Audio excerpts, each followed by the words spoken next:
Hello guys, Alisia here. So I've successfully completed day 8 of 21, which is great. Like I said, I'm wanting to hit, day 10 or actually day 11. So that way it's like, okay, I know I got this the other 10 days or whatnot. But let's get right into the video. So I made a little bit of a list of things I want to talk about because it seems like every time I get on here, I forget about some of the stuff that comes to me to bring up during my video. So I wanted to talk about getting a tongue cleaner. Okay, so if you're considering doing a fast, I think just overall, like for your dental and mouth health, like getting a tongue cleaner is very beneficial. The other day when I was brushing my teeth, I was just like looking at my tongue and I'm like, okay, I can see like white. It was starting to kind of turn white a little bit. So that's just my mouth, in the process of detoxing. So when you're doing an extended fast, it just gives your body overall a nice reset. So things that were stuck, they'll start to release and things like that. And kind of moving into my next bullet point is the mucoid plaque.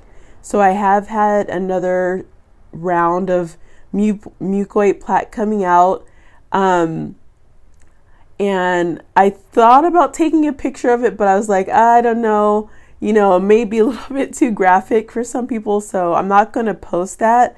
But if you want to know what it looks like or whatever, you can do an online search for that. But basically it's like brown mucus, that comes out from your intestine. And then I wanted to also talk about the dry skin on my lips that I've been experiencing. So I'd like to thank Dr. Layla Africa for putting out this book here. And if you can see here, because I'm experiencing it here on my lower lip. And so that's basically my large intestine and my small intestine at this time are detoxing. And so I'm able to see it on my face. So there's points on your face that also correlate with your body organs and things like that. So I want to give a shout out to Dr. Layla Africa. If you have not heard of him, I would just do a search for him and check out his website. He has a lot of great information on self-care, because a lot of things we actually can prevent ourselves. And also I know in the beginning, I think like the first maybe 2 or 3 days, I was taking the supplement, the sea moss supplement that I had bought. But I actually have stopped taking that and I'm just drinking water right now. So I'm not taking any supplements or anything like that. And recently, the purified water that I've been drinking is starting to taste sweet, which is really, I don't know why, but it is. And I just thought I'd kind of note that that pure water is actually tasting sweet. And I know if I drink regular water, that isn't purified or that isn't distilled, I'm going to really taste that salt and chemicals that they put in it. That's why I've chosen to do purified water or distilled water, because I don't like all those additives in it. And yesterday I was tested with food because I went to a healing festival and I was one of the healers there, and so I had to get there early to prepare, get myself, grounded and centered in my space and things like that. And they had a bit of a potluck, and everybody was like, "Oh, go and eat before it gets started. Go and get some food." And I'm like, "I'm okay." I just kind of was like, "I'm not hungry right now." They did have bottled water, so I did at least get some water, because sometimes people think you're I don't, well, I don't know. Maybe that's just me, but sometimes people think you're being rude because you're not eating when it's a gathering like that and they're offering food or whatever. But luckily I held strong and I did not cave in to peer pressure, because I've done that before. And then, I was mad at myself because I was like, man, I didn't want to break my fast that way. So I held strong and I just drank some water and went on about my business, helping to do some aura healings and things like that. I also wanted to make a note or talk about just being around food at home when you're the only one fasting and everyone else is still cooking and eating. It's funny because I don't necessarily get tempted, or I haven't been tempted, because I'm so far into it that like the craving part of eating, I feel is gone at this point.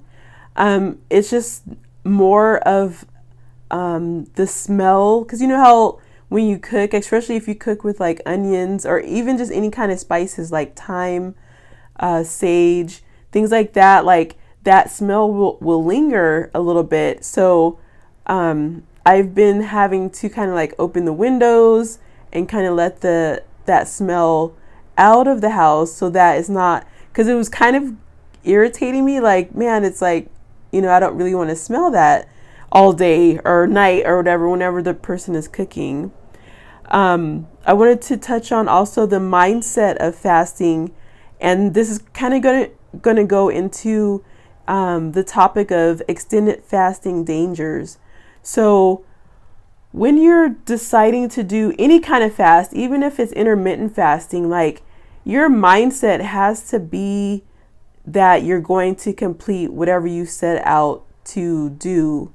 A lot of people I noticed, people that I've mentioned fasting to and they've given it a try, and they're like, yeah, I was going to do intermittent fasting, but man, I was like craving all this stuff. And a lot of that is because you have remnants of that food still in your stomach, and it's sending signals from your stomach to your brain, because you have a direct connection from your stomach to your brain.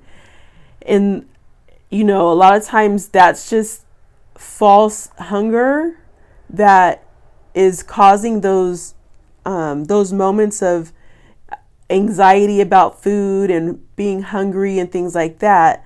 So when you actually are focused, like, no, I'm going to only eat in this 8-hour window, and for the rest of the time I'm just going to drink water, like, you're going to complete it. It's going to take some time though, because like I've been doing fasting now for going on 2 years.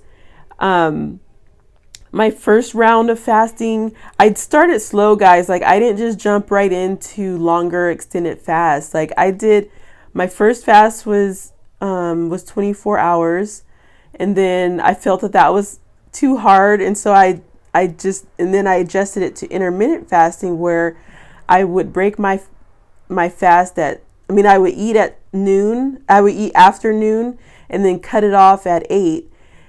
And then I started adjusting it because 8 was too late for me. So I would adjust it to like 5 or 6, which felt a lot better, because it allowed the food to digest or whatever. And at that time I was still kind of eating larger meals or whatever. I wasn't necessarily doing portion control until kind of later, when my body started getting used to what I was doing, because basically I was shocking my system, and it was corresponding.